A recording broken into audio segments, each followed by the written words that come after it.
जब मेरी बेटी का जन्म हुआ तो एक साधु बाबा दरवाजे पर आए और जब उन्होंने मेरी बेटी को देखा तो बोले, ये लड़की मनहूस है। इसकी मनहूसियत आपके पूरे परिवार को खा जाएगी। अगर तुम इसे 15 साल तक अपने से दूर रखोगे तो ये भाग्यशाली हो जाएगी।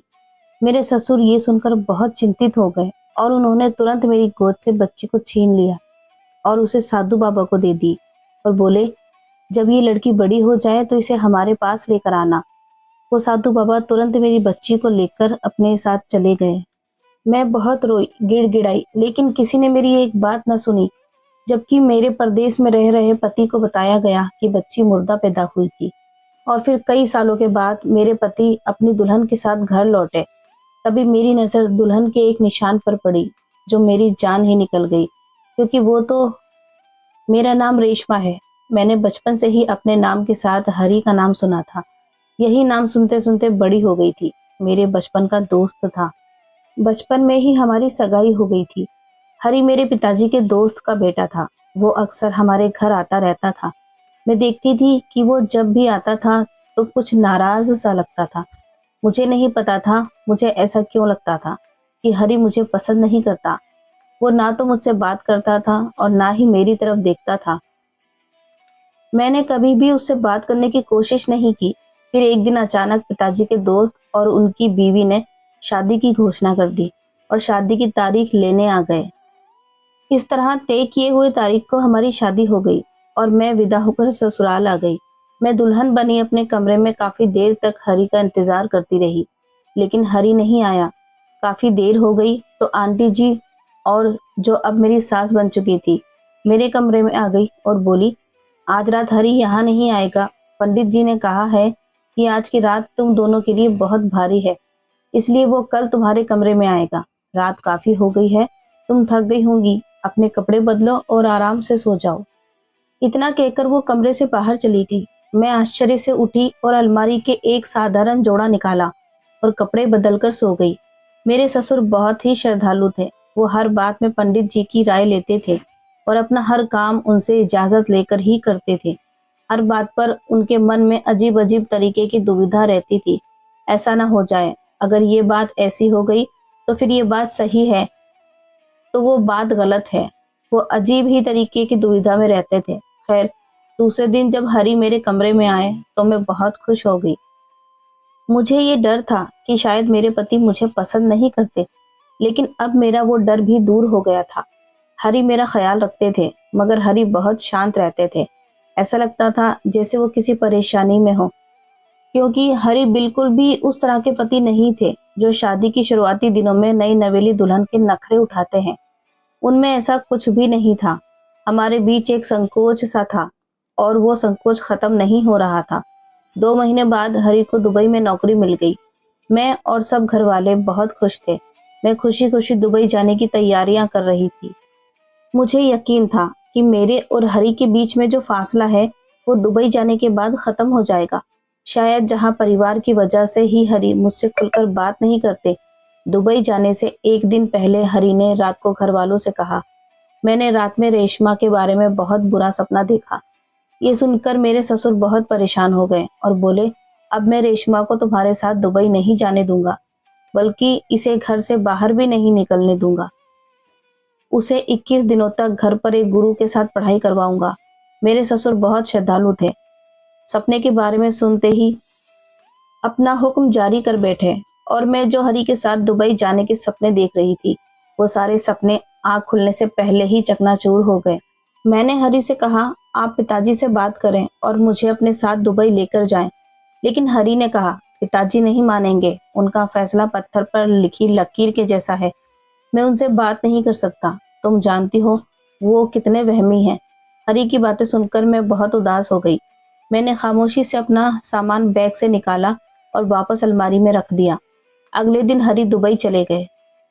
ऐसे ही उदासी में दिन कटने लगे। फिर फोन आता, लेकिन वो सिर्फ अपनी माँ से ही बात करता, मुझसे कभी बात नहीं करता था। मैं भी बहुत उदास रहने लगी थी कि अचानक मेरी जिंदगी में खुशियां आ गई। कुछ दिनों के बाद पता चला कि मैं माँ बनने वाली हूँ। ये खुशखबरी सुनकर मैं बहुत खुश हुई, लेकिन ये खबर सुनने के बाद भी हरि ने मुझसे बात करना भी जरूरी नहीं समझा। मैं जानना चाहती थी कि उन्हें बच्चों की खबर सुनकर कैसा लगा, वो खुश भी है या नहीं, लेकिन ये तो कभी पता ना चल सका। पता तो जब चलता जब वो मुझसे बात करता। मुझे आंसू बहाता देख सासू माँ हर समय मुझे सहारा देते हुए कहती कि मत रो बेटी, हरी जल्दी ही घर वापस आ जाएगा और तुझे अपने साथ लेकर जाएगा। कभी कभी मेरे दिल में ख्याल आता कि काश मेरे पास भी एक फोन होता, जिससे मैं कविता की तरह अपने पति से काफी देर तक बातें करती रहती।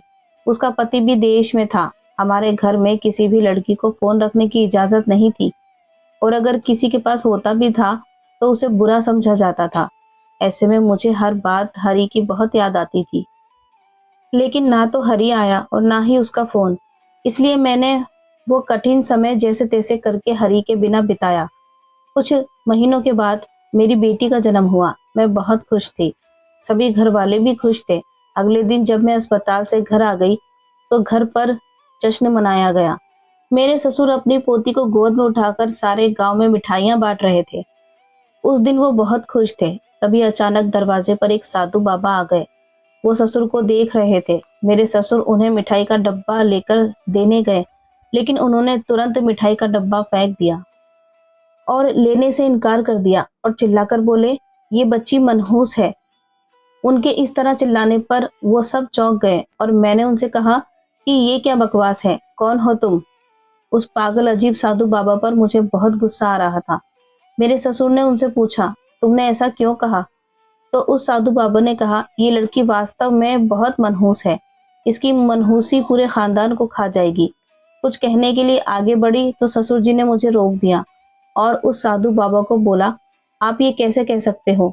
तब साधु बाबा ने बोला, मुझे पता चल गया है, तभी तो मैं आया हूँ। इस बच्ची को 15 साल तक घर से और घर वालों से दूर रखना पड़ेगा, तब जाकर इसकी मनहूसियत दूर हो जाएगी और ये भाग्यशाली हो जाएगी। ये सुनकर मेरे ससुर जी बहुत हैरान हुए। वो आगे बढ़े और बच्ची को झूले से उठाकर साधु बाबा की गोद में देकर बोले, तुम ले जाओ इसे, और जब ये बड़ी हो जाए तो उसे वापस लेकर आ जाना। ये सुनकर तो मेरे सिर पर आसमान टूट पड़ा। मैं बच्ची को साधु बाबा की गोद से उठाने के लिए आगे बढ़ी तो मेरे ससुर ने मुझे पकड़कर रोक लिया और मैं बहुत रोई। ससुर के पैरों में गिरकर गिड़गिड़ाने लगी, भगवान के लिए मेरी बच्ची मुझे लौटा दो, मेरी गोद मत उजाड़ो। लेकिन ससुर जी नहीं माने और साधु बाबा को जाने का इशारा कर दिया। वो तुरंत मेरी बच्ची को वहां से लेकर चले गए और मैं रोती ही रह गई। जबकि मेरे ससुर ने दुबई फोन किया और हरी को बताया, तुम्हारी घर में मुर्दा बच्ची पैदा हुई है। मैं हर समय अपनी बच्ची को याद करके रोती रहती और उस साधु बाबा को कोसती कि मेरी गोद उजाड़ने के लिए ये साधु बाबा कहाँ से आ गया। मैं अपनी बच्ची तो ठीक से देख भी नहीं पाई थी। मुझे बस उसके पैर की 2 जुड़ी हुई उंगलियां याद रह गई थी, जिन पर काले रंग का एक निशान था। उधर बच्ची की मौत की खबर सुनकर हरी घर वापस नहीं आए और ना ही उन्होंने फोन पर बात की। मैं सासू माँ से पूछती रही कि हरी कब वापस आएंगे। वो बताती कि जल्दी ही वापस आ जाएगा और मैं उसका इंतजार करती रहती, लेकिन वो हर बार कुछ महीनों में आने का कहकर सबको टाल देता था। मेरी किस्मत में तो बस इंतजार करना ही लिखा था, लेकिन हरी को न जाने का बहाना मिल गया था। उसका इंतजार करते करते कितने अरसे बीत गए थे, लेकिन उसके बहाने खत्म नहीं हुए। अब तो मैं सच में ही हरी को भूल गई थी। मेरी बेटी के दुख में रोती रोती मेरी नजर भी कमजोर हो चुकी थी। मैं हमेशा प्रार्थना करती रहती कि वो साधु बाबा मेरी बेटी को वापस लेकर आ जाए, और न जाने वो कहाँ से आया था। वो मेरी बेटी को भी अपने साथ लेकर आज जैसे जैसे साल बीते तो मुझे लगता था कि 15 साल पूरे होने के बाद वो मेरी बेटी को लेकर आ जाएगा, लेकिन अब तो शायद 20 साल होने वाले थे। ना ही मेरी बच्ची लौट कर आई और ना हरी। जाने किस हालत में होगी मेरी बच्ची। मैंने अपनी सारी जिंदगी उजड़ी गोद के ताने सुन सुन के सास ससुर के नाम कर दी। इसी तरह मैं अपनी रूखी सूखी जिंदगी जी रही थी। अचानक एक दिन हरी लौट आया। उसे देखकर मुझे तो विश्वास ही नहीं हो रहा था। मैं उस वक्त बहुत खुश हो गई, क्योंकि जो आंसू मैंने अपनी बेटी के दुख में अकेले बहाए थे, उन्हें मैं हरी के चरणों में गिराना चाहती थी। मैं उसका गिरेबान पकड़कर मेरे हाथ जो अन्याय हुआ था उसका हिसाब लेना चाहती थी। लेकिन ये देखकर मुझे जोर का झटका लगा था कि वो अकेला नहीं था। उसके साथ दुल्हन बनी हुई एक गोरी औरत भी थी, जो किसी अप्सरा से कम नहीं लग रही थी।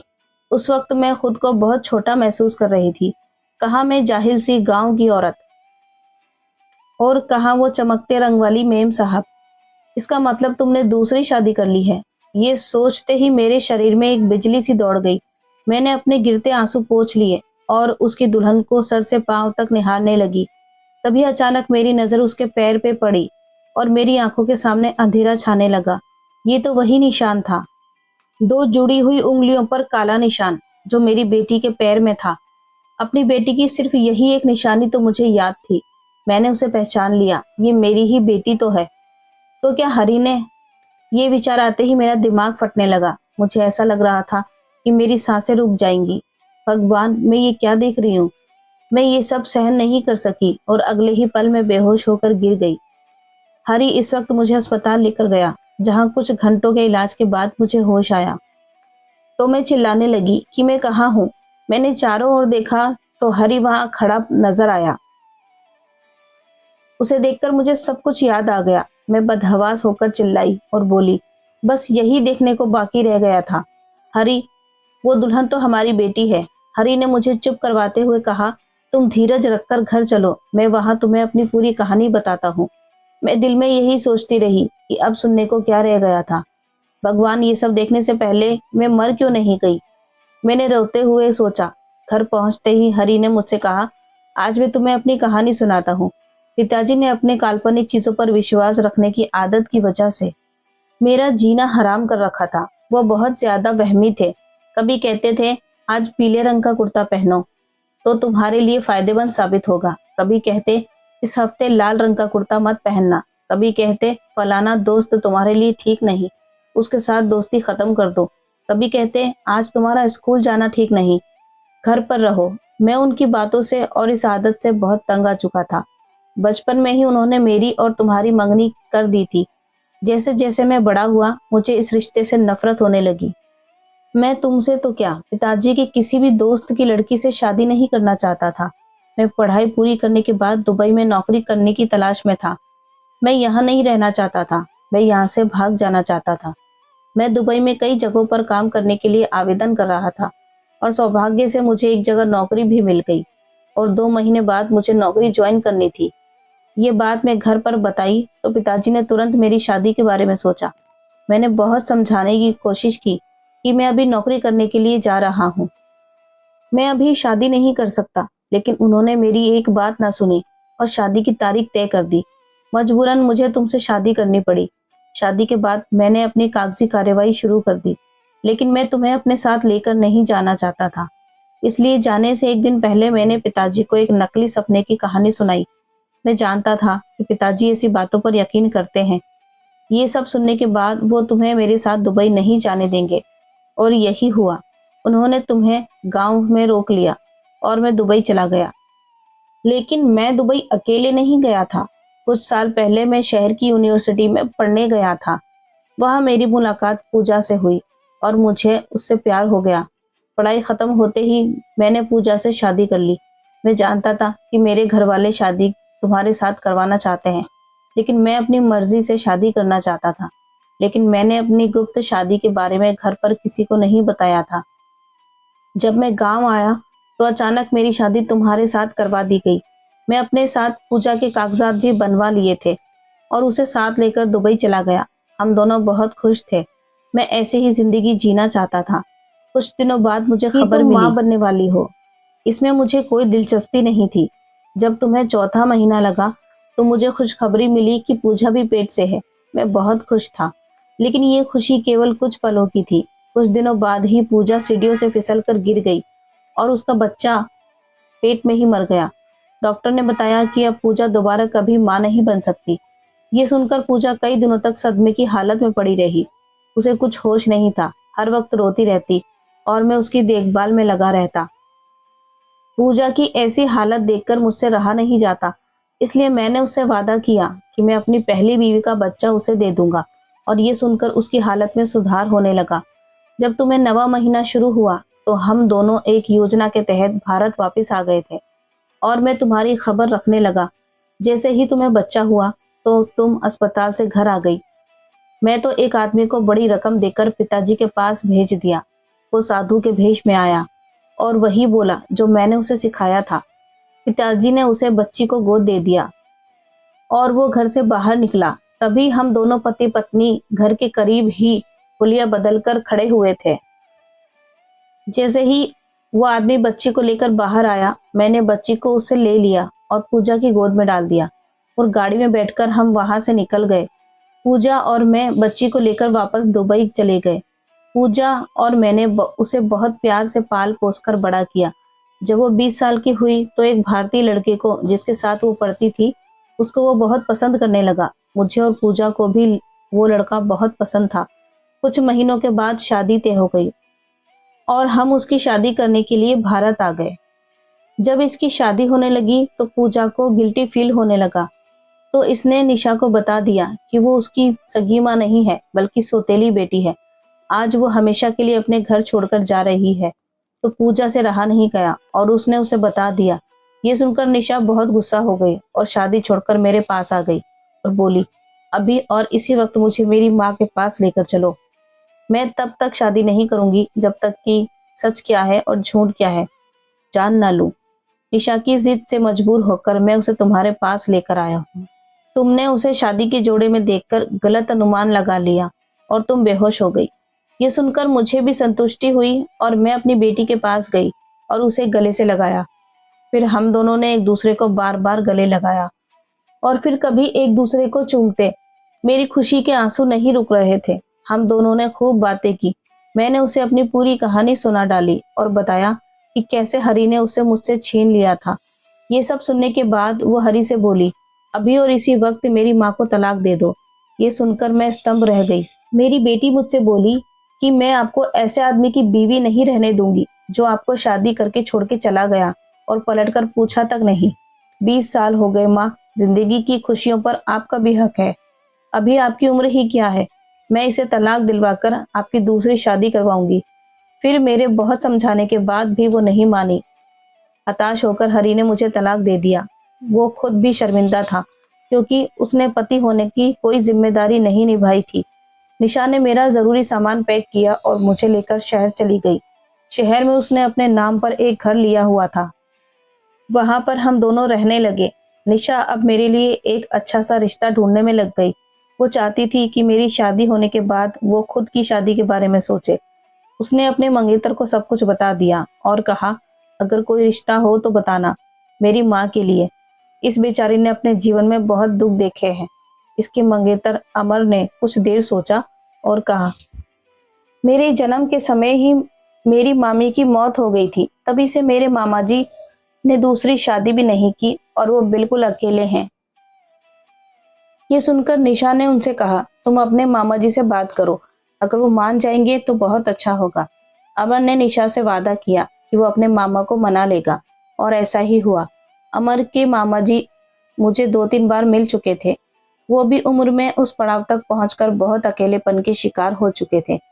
उन्होंने अपनी सहमति दे दी। कुछ दिनों बाद कुछ लोगों की उपस्थिति में मेरी माँ की और अमर के मामा जी की शादी हो गई। वो बहुत सुंदर होने के साथ साथ एक अच्छे और सच्ची मोहब्बत करने वाले इंसान थे।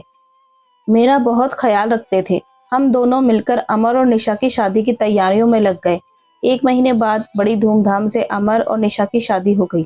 शादी में हरि और पूजा भी शामिल हुए थे। दुल्हन बनकर निशा कहीं और नहीं गई, मेरे ही घर में आ गई। मैं बहुत खुश थी और संतुष्ट भी। मैं अपनी पिछली शादी की पीड़ा भरी जिंदगी और अपनी बेटी को खोने के दर्द को भुलाकर जिंदगी में आगे बढ़ चुकी थी। निशा सही कहती थी कि जिंदगी की खुशियों पर सबका हक है और मैं ये सोचकर मुस्कुराई। और सब्र का फल मीठा होता है और इस तरह भी मिलता है। भाइयों और बहनों, ये कहानी आपको कैसी लगी कमेंट करके जरूर बताएं। वीडियो अच्छी लगी हो तो वीडियो को लाइक करें, चैनल पर नए हैं तो चैनल को सब्सक्राइब करें और बेल आइकन जरूर दबाएं। मिलते हैं कल एक नई वीडियो के साथ, तब तक अपना ख्याल रखें। Thanks for watching.